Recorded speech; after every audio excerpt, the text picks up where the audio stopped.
It is a big afternoon here at Northwest Stadium, just outside of the nation's capital. France and Colombia colliding in this clash of two teams in the top 15 in the world as we stand with just 74 days to go until the start of the World Cup. It's one of the last chances perhaps for some of the fringe players to solidify their places in the team. Colombia approaching 4 years at the helm. Of course, Didier Deschamps knows that this will be his last summer in charge, and looking to go out on the right note. But away we go. Colombia in their traditional yellow tops and blue shorts, and France wearing the kit that they will wear this summer at the World Cup for the first time. And Adrian, if we're going to talk about victories of Colombia over France, there is another one. I'll tell you about it in a second. It's Colombia who are making the first waves. Luis Diaz trying to make things happen for the first time. I did the research, Adrian. I went deep in the research. 1993, in a game that was played in Martinique, Colombia beat France 3-1, but that's not the story. And the story is not that Adolfo El Tren Valencia had a hat-trick against France that day. No, that's not the story. The story is that our very own Frank Leboeuf was playing for France that day. And an even bigger story, Frank Leboeuf had hair that day. Trying to construct something here. Akliouche wide to Cherki. Back it goes, and the shot is on, and Zaire Emery, the young PSG midfielder, winning his 10th cap today, putting his effort just wide. He's been busy early here. Colombia started in fine fettle 3 days ago. They were ahead inside 2 minutes against Croatia, and here they are on the front foot. Teed up for James Rodriguez, never really got control. The follow-up shots, well, wasn't that far wide. There's Richard Rios. Quite couldn't sort it out on top of the 18-yard box. But once this ball pops out to Richard Rios, this is an aspect of his game that he is really good at. Striking from distance. This ball is dancing, and Bryce Samba is just looking at it. Wants to run it. The defense again is accepted. Here's Thuram.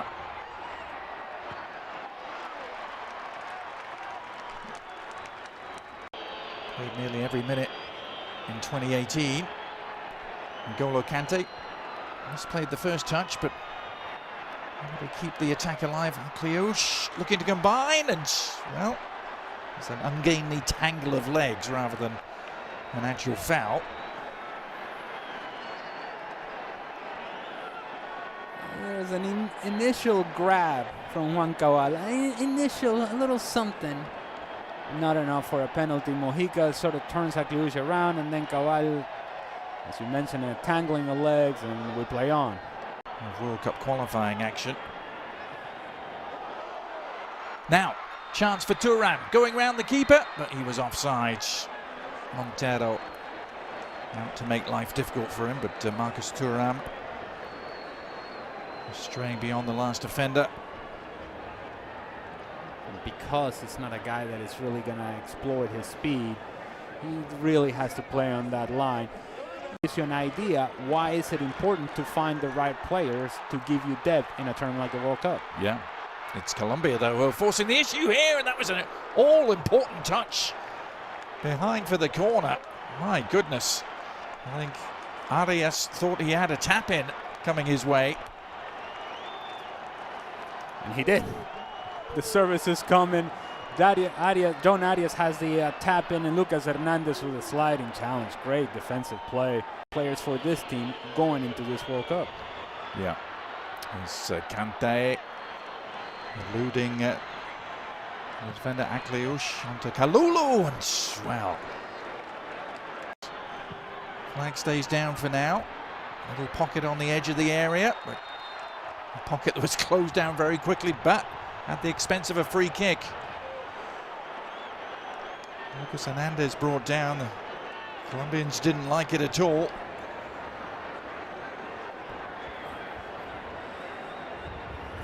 think Lucas Hernandez is getting beat to the board. Richard Rios just throws his body at him.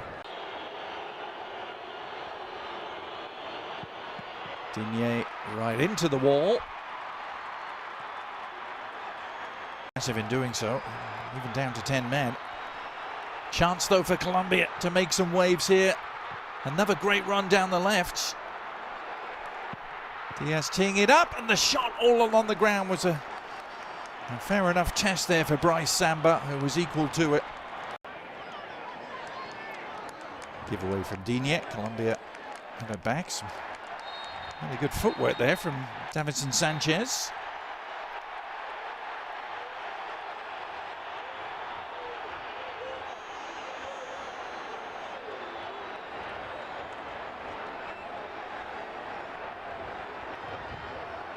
All right, a little bit of pushing and shoving, a little bit of something, some intensity, some fighting. I don't mind it.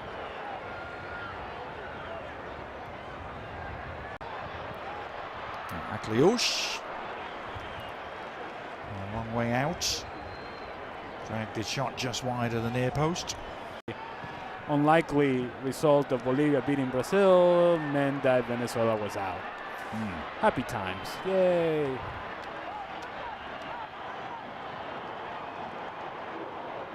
Under the cosh a bit here though. Here's Thuram looking to turn and lay off.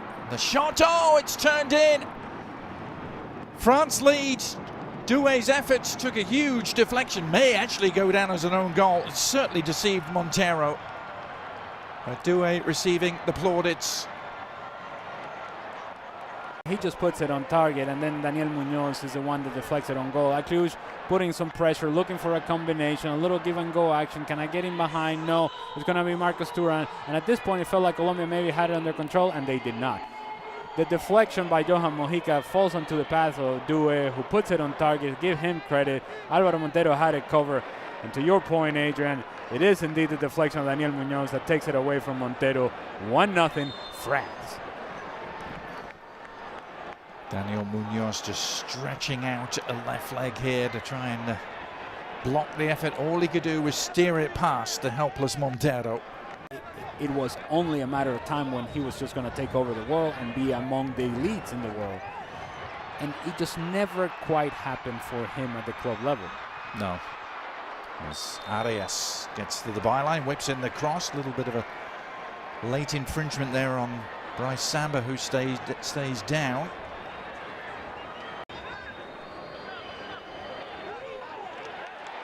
Doué losing out to Arias, the Palmeiras man, pounding forward. And options here for Colombia. James Rodriguez just needed an extra touch, and N'Golo Kante wasn't about to let him have that. Club career never quite matching what he's done wearing the yellow of Los Cafeteros, as they have some defending to do. It's a nice leave, and well, some cross wires there. Cherki trying to play it back into the path of Doué. Lacroix working his way forward with an efficient pass, and it provides a platform here for the French again. Akliouche swinging it in towards Thuram, who heads it home. Flag stays down. The smile widens, as does the lead. Marcus Thuram with the perfect header in off the bar. It's just too much time and space. Good run from Kalulu. You got to get tight. There's no help coming defensively, and then the center backs get split. Daniel Muñoz gets out jump. Where is the other center back? Nowhere to be found. Alvaro Montero, the goalkeeper, hunting for butterflies, doesn't get there. Johan Mojica and Luis Diaz, somebody's got to put pressure on the ball. They do not.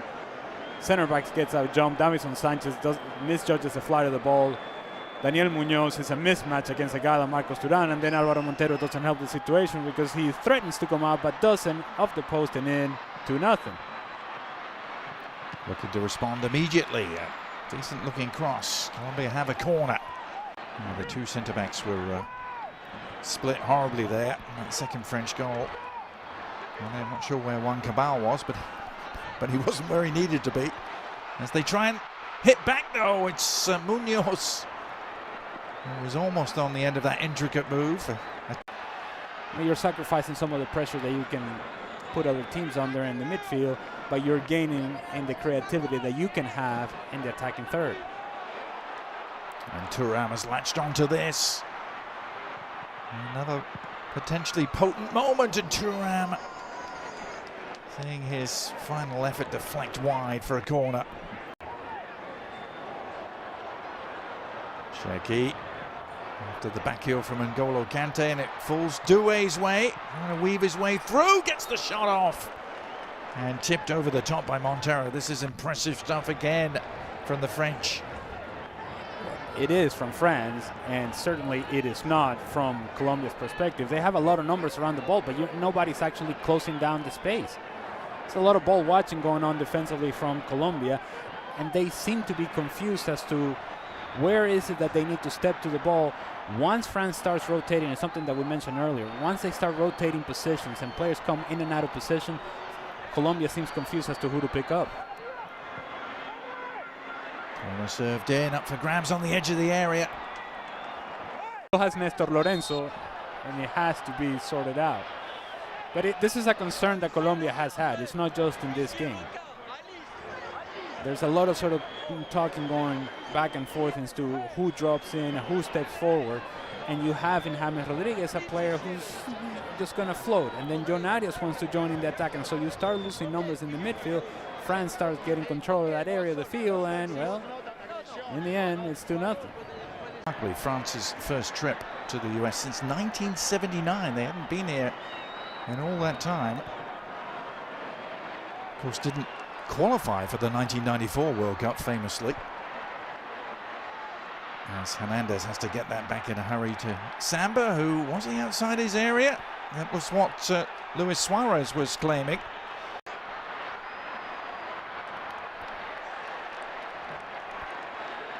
Recovery work from Doué, just disrupting it, breaking it up.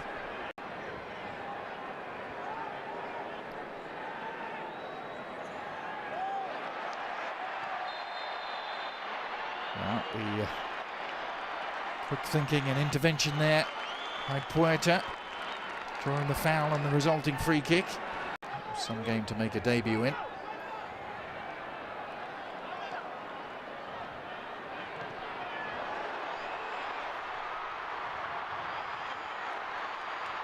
And a chance perhaps for Diaz to make some waves. And then the shot well over the top.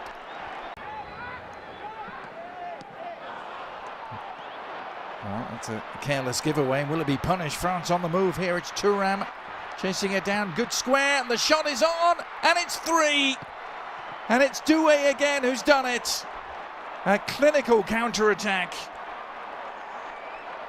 The two goal scorers combining this time. Thuram teeing up Doué, who did the rest. It takes is a turnover, and then from there's 1 and 2 touches, and France are just running freely, able to find the correct pass with the correct pace. Optional defending at the back post. Hey, Daniel Muñoz, where are you, papi? ¿Dónde estás? Nowhere to be found. Nowhere to be found. And it's something that I mentioned earlier, that he lacks tactical discipline.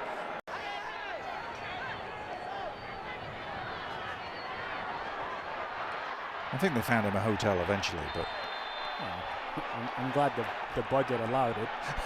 Barely.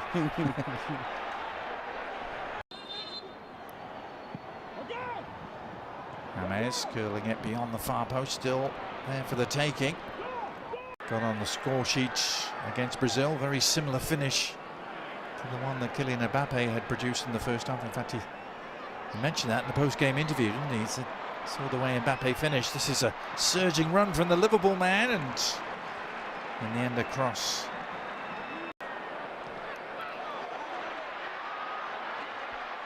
One back for Colombia, and a chance to break here.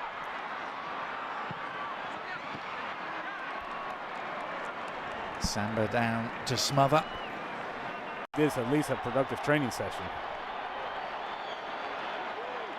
Well, the majority of the crowd here in Landover are about to get their wish as Cordoba Has to make something happen. A chance for a reply, and they've taken it. Colombia getting on the score sheet. Jamington Campaz with the unerring finish in off the far post. All-Stars on the right-hand side. Doesn't seem like the cleanest of combinations, but it's a hold-up play from Cordoba that I think breaks everything open. He tries to, on the turn, hits it on target. It's a friendly deflection for Colombia, but then after that, quality on the pass, good pace on the ball in terms of the pass. It gives Campas everything that he needs in order to hit this with his left foot, while Cordoba is trying to create for himself. As it falls to the top of the 18-yard box, then it's a good pass with good pace and a good finish of the far post, off the post and in. 3-1. Yep, and another debut international goal for Campaz. Some energy and some life to Colombia. Quintero delivering the free kick, still up for grabs, appeals for a handball, rather half-heartedly. French defence under some duress here as Puerta reels around. Another good piece of play from him. It's a real scrum down inside the 6-yard box. Quintero eventually delivering to the near post. Another rebound the French can't quite deal with. Now they can. Very efficiently worked out a defence, and what a ball from Elise to release Ekitike round the keeper. He tried to go. Good recovery from Montero, danger not removed, and it needs a goal line clearance in the end to prevent Colombia. France taking no notice of that and producing this. I think Ekitike just showed too much of the ball to Alvaro Montero, knowing exactly what he was going to do, and if he was going to take him to the outside, then that touch really has to get around the goalkeeper. Improve in the defending part, certainly in the center back position, that has been a problem. But when they get going like this offensively, it's difficult to stop them. Yeah. There's Elise. Mbappe under control.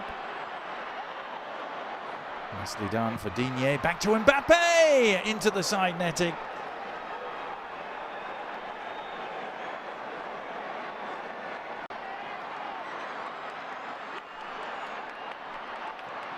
Campaz, the Colombian goal scorer, carving out another corner.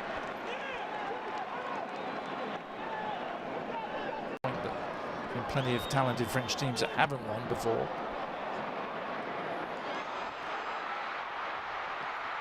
Another good moment here for Colombia. Is there another goal to come? There isn't. Last-ditch block.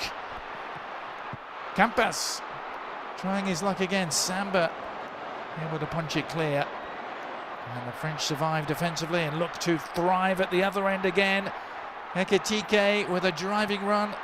They go it alone, and well, he had Elise one side, he had Mbappe the other. And he only had eyes for goal. Hugo Ekitike. That's a good ball for Cordoba to get on here. Exciting end to the game. Cordoba's curler. Not quite. There's going to be one more moment yet for them. It is Kylian Mbappe. He's round the keeper, and he finishes. And he ties the all-time French record goal scorer. Offside, Adrian. Calm down, Adrian. That was going to be the moment. Olivier Giroud was about to hand his crown over to Mbappe, but it'll have to wait. Trying to send the yellow-shirted crowd home happy with another strike. It's not going to come, though. And with it goes the final whistle. And France do prevail by 3-1. They had the 2-goal lead at half-time. And they end with a 2-goal victory. Kylian Mbappe had the ball in the back of the net, but was offside. And so in the final analysis, only France with another comprehensive victory against South American opponents.